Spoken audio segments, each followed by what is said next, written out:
Hi guys, exams అయిపోయినాయి, అన్నీ అయిపోయినాయి. ప్రశాంతంగా ఉందాం అనుకున్న టైంలో మళ్ళీ ఎంసెట్ తగిలింది. మళ్ళీ కాలేజ్కి వెళ్ళాలి ఫ్రెండ్స్.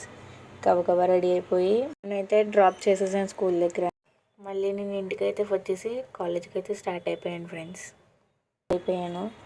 కాలేజ్కి వెళ్ళాలంటేనే పెద్ద తలనొప్పి అన్నమాట.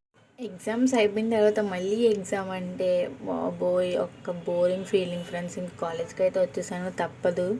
ఇంకా కాలేజ్కి అయితే వెళ్ళిపోయాను. ఇదే ఫ్రెండ్స్ నేను చదివే కాలేజ్.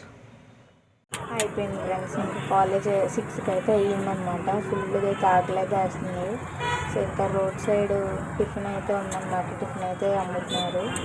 ఇంకా అక్కడ నేనైతే ఈ చపాతీ అయితే తీసుకున్నాను అనమాట. మా డాడీ అయితే 2 గారెలు అయితే వేయించుకున్నారనమాట. చాలా వేడిగా ఉండడం వల్ల ఈరోజు క్లైమేట్ ఎందుకో చల్లగా ఉంది ఫ్రెండ్స్. కాలేజ్ అవ్వాక మార్నింగ్ అయితే చాలా వేడి ఉందన్నమాట. కాలేజ్లో కూడా చాలా వేడి ఉంది. సాయంత్రం అయితే లైట్గా అయితే చల్లగా పడిందనమాట. చూడొచ్చు మీరు, ఉరుములు కూడా వస్తున్నాయి. ఇంకా ఈ రాజమండ్రిలో అయితే వర్షాలు అయితే స్టార్ట్ అవ్వలేదు ఫ్రెండ్స్. ఏ ఊర్లో అయితే వర్షాలు అయితే స్టార్ట్ అయినాయి కమెంట్ చేయండి. చల్లగా అయితే అయిపోయింది ఫ్రెండ్స్. క్లైమేట్ అయితే పీస్ఫుల్గా అయితే ఉందన్నమాట. చల్లగా అనమాట. మార్నింగ్ అయితే ఎంత ఎండ అంటే అంత ఎండ ఫ్రెండ్స్. అస్సలు గాలి వేయలేదన్నమాట. సాయంత్రం అయితే చాలా చల్లగా అయిపోయింది. చూడండి మొత్తం అంతా మబ్బేసేసింది అనమాట. బాగా ఉరుములు అయితే పెరిగిపోతున్నాయి ఫ్రెండ్స్. థండర్స్, పెద్ద పెద్ద థండర్స్ అయితే వస్తున్నాయి అన్నమాట. వర్షం పడిందో లేదో తర్వాత రేపటి వీడియోలో అయితే చెప్తానమాట. ఈరోజుకంటే ఇంత video. Thank you for watching. Please subscribe.